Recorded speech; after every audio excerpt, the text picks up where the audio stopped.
Hello again. This is a LEGO minifigure series for Christopher Nolan's The Dark Knight trilogy, which I can't believe I haven't actually done a series for yet.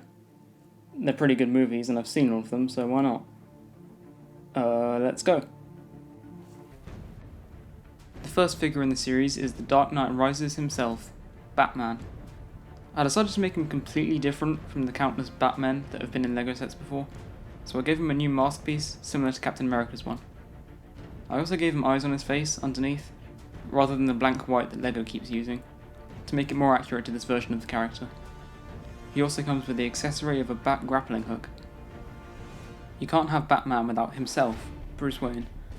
He comes with Han Solo's hair in dark brown, a face with a mouth similar to that of Batman's for some reason, and a painstakingly created pinstripe suit that I'm pretty sure he wears in the third film. He also comes with a batarang. You knew this was coming.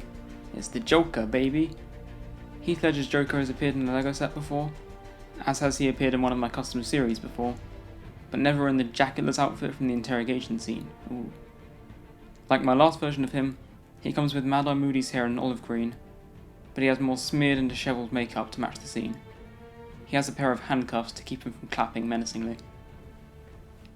Here's Alfred, played by Christopher Nolan's favourite old British friend. He has Mr. Incredible's hair in white for the first time, and since he's very British, his accessories are a tea set, with a silver teapot and a mug on a tray. Ra's al Ghul / Ra's al Ghul / Henry Deckard or whatever is up next, the villain of the first film. Since when he shows up later he only wears a black suit, I decided to give him his ninja armor from the start of the film. With this, he comes with a katana and shoulder guards with a sheath to hold said katana. His hair is the old Widow's Peak in brown, with accents of grey, and I actually based his face on Qui-Gon Jinn's official minifigure. No idea why. Each film consistently had at least two villains, so here's the Scarecrow. He has an elaborate new mask piece with a stitched together mouth, and printing on the torso to show a string coming down.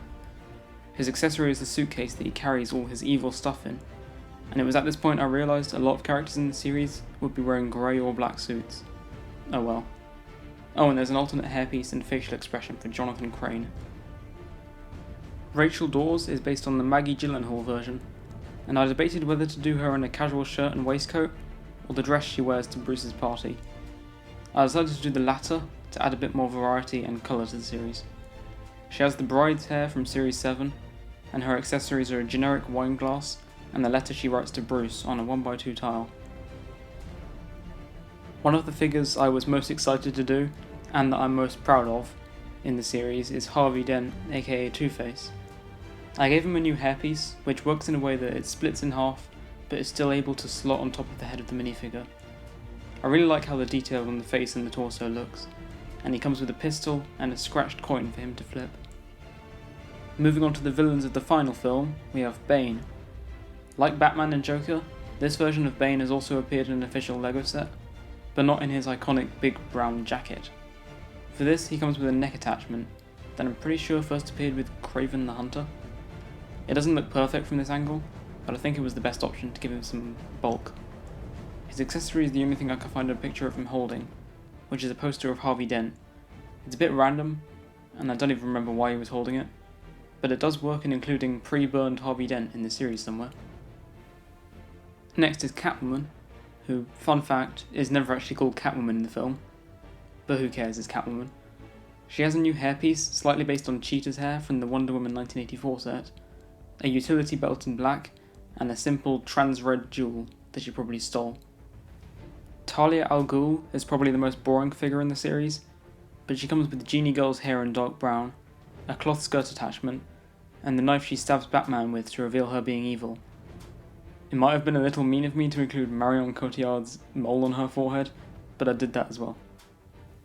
Up next to the side protagonists, like Commissioner Jim Gordon. Gordon is the final figure to have an existing version in an official LEGO set, but once again I was able to have him in a different outfit this time, which works out pretty well. Unlike the real figure, he comes with the wavy hair in a different colour.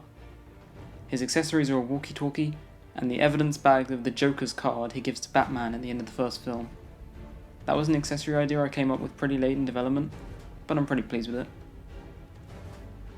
Here's Morgan Freeman, who plays a character called Lucius Fox in the films, but I just like being able to draw Morgan Freeman.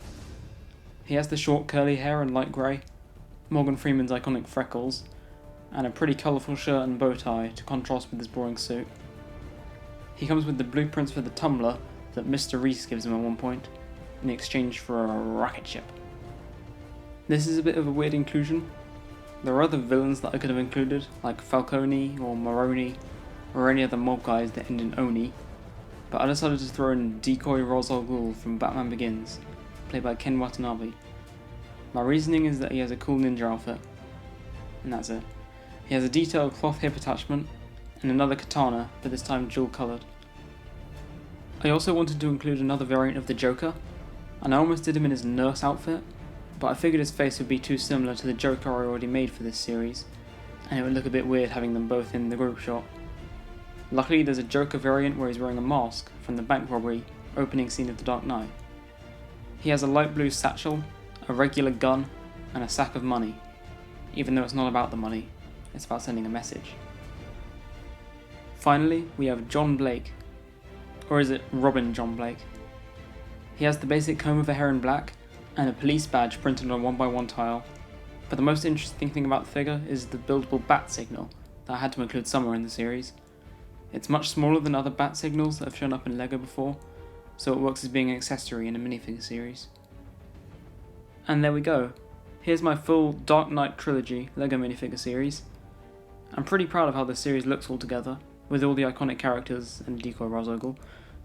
I think it might be my favourite series I've made so far, but that's not exactly a high bar. While I'm talking at the end here, I just want to say thank you for how many people have been watching my videos and subscribing recently. I think I'm currently at 13,000 subscribers, which is amazing, and my Spider-Man series has over 1 million views, more than Ash and Flash himself's most viewed video. I'm not the most proud of my older stuff, but I really want to start making more LEGO minifigure series that I'm very happy with, like this one. So if you want to see more like this, consider subscribing and following my Instagram, where I pretty much post all my figures as soon as they're done. Or if you subscribe for the me videos, or even the Smash character timelines, thank you as well.